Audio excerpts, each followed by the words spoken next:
Bonjour Manon, alors on est ici devant une école à Toulouse, on ne va pas citer laquelle, mais c'est celle où vous avez votre fille. Oui. Et depuis 4 ans, qu'est-ce qui vous arrive?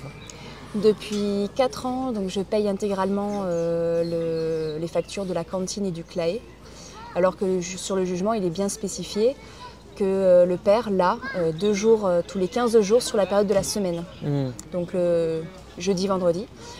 Donc il devrait normalement payer la cantine et le CLAE pour ces 2 jours-là, sauf que...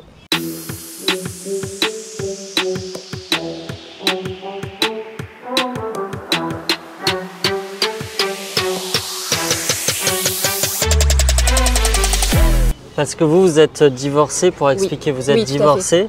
Et donc on devrait se dire que logiquement, il y a un partage des frais, que ce soit au niveau cantine et de scolarité de manière générale, en fonction des moments où chacun a la garde de l'enfant. Et en fait, c'est pas du tout ce qui se passe. C'est ça, exactement. Le jugement stipule bien que monsieur, donc là, les jeudis, vendredis des semaines paires, jugement que j'ai transmis au service de la mairie dès le mois de septembre 2020.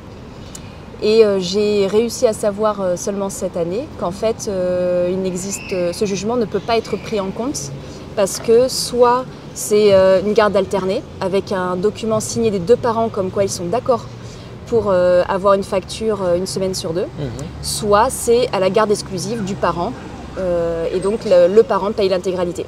Il n'y a que ces 2 possibilités-là. Et ça, alors, ce qui est fou dans cette histoire, c'est que c'est dû au fait que le logiciel qui, on va dire, compte les frais que chacun doit à l'école ou à l'institution tout simplement, en fait, n'a pas de fonction qui permet de comptabiliser les personnes et les familles qui sont dans votre cas ou les ménages qui sont dans votre cas. Tout à fait. Donc j'ai un numéro DUI. Il a également un numéro DUI. Mais le logiciel n'est pas paramétré pour prendre en compte ce type de jugement. Vous avez eu un article dans la presse locale et suite à ça, il y a la municipalité qui vous a appelé et ils vous ont dit quoi par rapport au logiciel ou au rectificatif qu'ils allaient faire? Ils m'ont dit que le coût était trop important pour le logiciel, pour le reparamétrer. Voilà, c'était trop cher. Ils vous ont dit le coût à peu près? Non, ou... ils ne m'ont pas donné de somme. En tout cas, ça avait déjà été proposé, ce que m'a dit la personne que j'ai eu au téléphone, mais qu'on lui a répondu que cela reviendrait trop cher. D'accord. Et vous savez à peu près combien il y aurait de personnes dans votre situation actuellement? Alors d'après cette personne, on serait une 20aine de familles. Ok. Au minimum, quoi. Celles qu'ils ont pu recenser. On sait que la plupart du temps, ce sont des femmes seules qui élèvent leurs enfants et qui se retrouvent dans cette situation. Donc là, il y a une problématique, c'est que la mairie de Toulouse doit mettre à jour son logiciel, que ce soit sur l'égalité femmes-hommes et précisément là sur la question des frais de scolarité parce que c'est une injustice que vous vivez. Et vous avez fait un calcul, vous pensez qu'en 4 ans, vous avez eu un manque à gagner de combien à peu près?